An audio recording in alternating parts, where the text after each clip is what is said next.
पूर्वीच केंद्रीय निवडणूक समितीची बैठक पार पडली। स्वतः मुख्यमंत्री हे देखील दिल्लीमध्ये होते। या बैठकीमध्ये 2 तास ही बैठक चालली आणि याच नावांसंदर्भात या बैठकीमध्ये चर्चा झाली आणि लगेचच आता भाजपच्या विधान परिषदेच्या 11 जागांसाठीच्या उमेदवारांची यादी ही समोर आलेली आहे। नांदेडमधनं अमर राजूरकर, जळगावातनं नंदकिशोर महाजन, अमरावतीमधनं प्रवीण पोटे, धाराशिव लातूर बीडमधनं बसवराज पाटील, भंडारा गोंदियामधनं अविनाश ब्राह्मणकर, छत्रपती संभाजीनगर जालन्यातनं सुहास शिरसाट, चंद्रपूरमधनं अरुण लाखानी, अमरावतीमधनं प्रवीण पोटे अशी एकूण 11 नावं भाजपकडनं विधान परिषदेसाठी जाहीर करण्यात आली आहेत। भंडारा गोंदियामधनं अविनाश ब्राह्मणकर, सांगली साताऱ्यातनं धैर्यशील कदम, सोलापुरातनं राजेंद्र राऊत, तर अहिल्यानगरमधनं नुकतेच भाजपमध्ये प्रवेश केलेले प्राजक्त तनपुरे यांना उमेदवारी जाहीर झाली आहे। छत्रपती संभाजीनगर जालन्यामधनं सुहास शिरसाट यांना भाजपनं उमेदवारी दिली आहे। हे सगळे जण उद्या आता उमेदवारी अर्ज दाखल करणार आहेत। प्रमोद जगताप आमचे प्रतिनिधी आपल्या सोबत फोन लाईनवरती आहेतच। दिल्लीमध्ये या सगळ्या नावांवरती काथ्याकूट झाला, मात्र आता प्रमोद, महाविकास आघाडीकडनं कोण उमेदवार, भाजपकडनं आलेली नावं, चुरस कोणकोणत्या जागांवरती असण्याची शक्यता, काय त्याबद्दल कळतंय?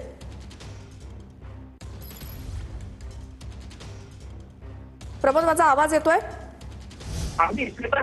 माझा आवाज पोहोचतोय? हो श्वेता, हे जर आपण बघायला गेलं तर ही निवडणूक जी आहे ती स्थानिक स्वराज्य संस्थांच्या मधनं निवडून आलेल्या उमेदवारांची निवडणूक असल्याचं आपल्याला बघायला मिळत असतं। कारण जिल्हा परिषदचे सदस्य असतील, पंचायत समितीचे सभापती असतील किंवा नगरसेवक यांना खरं तर या निवडणुकीसाठी मतदान करण्याचा अधिकार असतो। आणि सध्या महाराष्ट्रातील जर अनेक ठिकाणची परिस्थिती बघायला गेलं तर महायुतीचं पारडं जे आहे ते अनेक ठिकाणी जड असल्याचं बघायला मिळतं। म्हणजे महायुतीमधनं भारतीय जनता पार्टी असेल, एकनाथ शिंदेची शिवसेना असेल आणि अजित पवारांची राष्ट्रवादी काँग्रेस पक्ष असेल, या तिन्ही पक्षांचे संख्याबळ अनेक ठिकाणं त्या मानाने जास्त असल्याचं बघायला मिळतं। पण महाविकास आघाडीकडनं देखील उमेदवार जे आहेत ते दिले गेल्याचं आपल्याला बघायला मिळाले। काही ठिकाणी जर स्पष्टपणे सांगायला गेलं श्वेता, तर सोलापूर असेल किंवा धाराशिव असेल, या ठिकाणी आमचं पारडं जड आहे अशा पद्धतीची खरं तर भूमिका महाविकास आघाडीकडनं घेतली जाते। काही विदर्भामध्ये देखील आमचं काही ठिकाणी पारडं जड आहे असं त्यांच्याकडनं जरी सांगितलं जात असलं श्वेता, तरी आकड्यांची गणितं बघता महायुतीसाठी ही निवडणूक तशी म्हणायला गेलं तर सोपी आहे। पण महायुतीमधनं बंडखोरी होते का, बंडखोरी जर नाही झाली तर महायुतीसाठी ही उमेदवार जी आहे, निवडणूक जी आहे ती अगदी सोपी आहे असं आपल्याला एक प्रकारे म्हणता येईल। काही ठिकाणी मात्र महाविकास आघाडीकडनं जशाच तशी चुरशीची लढत दिली जाऊ शकते। ही निवडणूक श्वेता, ज्या पद्धतीने राज्यसभा निवडणुकीला आमदारांना मतदान करण्याचा अधिकार असतो, पण त्यांना आमदारांना मतदान जे आहे ते निवडणूक प्रतिनिधींना दाखवणं बंधनकारक असतं। हे मतदान जे आहे ते गुप्त पद्धतीने होत असते, त्यामुळे मतदान फुटण्याची देखील मोठ्या प्रमाणावर चान्सेस असतात।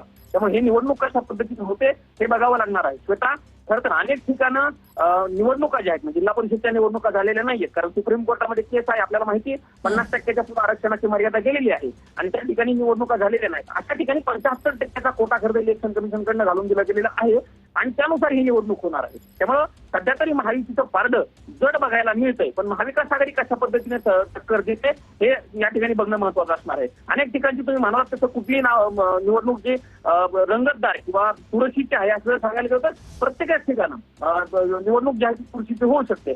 अहिल्यानगरचं उदाहरण द्यायला गेलं तर प्राजक्त तनपुरे जे शरद पवार यांच्या राष्ट्रवादी काँग्रेस पक्षातून त्यांनी कालच भाजपमध्ये प्रवेश केला, जयंत पाटील जे राष्ट्रवादी काँग्रेस पक्षाचे माजी प्रदेशाध्यक्ष आहेत, त्यांचे भाचे खरं तर प्राजक्त तनपुरे आहेत। 2019 साली ज्यावेळी महाविकास आघाडीचं सरकार आलेलं होतं त्यावेळी तनपुरे हे राज्यमंत्री होते। तनपुरेकडे मोठं, पण ते तनपुरे आता महायुतीकडे गेलेले आहेत आणि त्यांच्या विरोधामध्ये असं बोललं जात आहे की राणी लंके, ज्या खासदार निलेश लंके आहेत अहिल्यानगर दक्षिणचे खासदार, त्यांच्या पत्नी राणी लंके यांना महाविकास आघाडीकडनं उमेदवारी दिली गेलेली आहे। त्यामुळे ही देखील निवडणूक कशा पद्धतीने सुरक्षित होते हे बघणं महत्वाचं असणार आहे। कारण ज्यावेळी खरं तर राहुरी विधानसभाची पोटनिवडणूक झालेली होती श्वेता, त्यावेळी प्राजक्त तनपुरे यांनी उमेदवारी भरलेली नव्हती, त्यांनी निवडणूक न लढवण्याचा निर्णय घेतलेला होता आणि तेव्हा स्पष्ट झालेलं होतं की प्राजक्त तनपुरे हे भाजपमध्ये जाऊ शकतात ना, आगामी काळामध्ये त्यांना भाजपकडनं मोठी संधी किंवा चांगली संधी दिली जाऊ शकते। त्या संधीला एक प्रकारे भाजपनं आज शिक्कामोर्तब केलेलं आहे असं आपल्याला म्हणावं लागणार आहे। निवडणूक कशा पद्धतीने होते हे बघणं महत्वाचं असणार। श्वेता, खरं तर अनेक ठिकाणच्या म्हणजे राज्यसभा असेल किंवा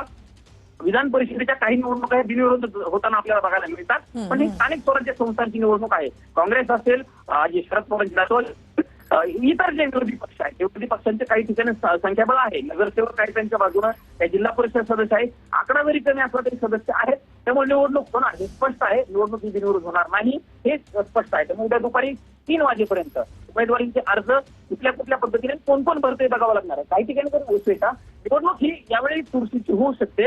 काही ठिकाणी जर तुल्यबळ अपक्ष उमेदवारांनी जर उमेदवारी अर्ज भरला आणि त्याने अर्ज माघारी घेतला नाही तर मतांचं डिवायडेशन होण्याची शक्यता खूप जास्त असते. कारण उदाहरणच सांगायचं झालं श्वेता तर रायगडचं उदाहरण जर घ्यायला गेलं तर भरत गोगावले यांच्या चिरंजीव जे होते विकास गोगावले त्यांनी जर उमेदवारी अर्ज न भरण्याचा निर्णय घेतलेला असला तरी जे आमदार दळवे आहेत त्यांच्या मुलींनी मात्र उमेदवारी अर्ज कायम ठेवलेला आहे सध्या तरी.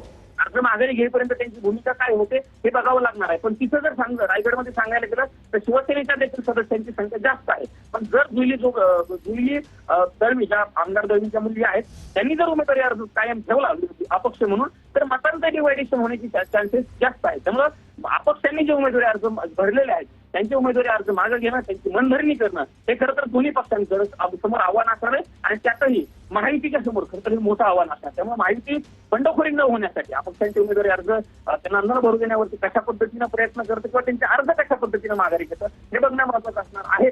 पण सध्या तरी महायुतीचं पारडं जड असल्याचं चित्र आपल्याला आकड्यांच्या माध्यमातून बघायला. प्रमोद, धन्यवाद या सगळ्या सविस्तर माहितीसाठी.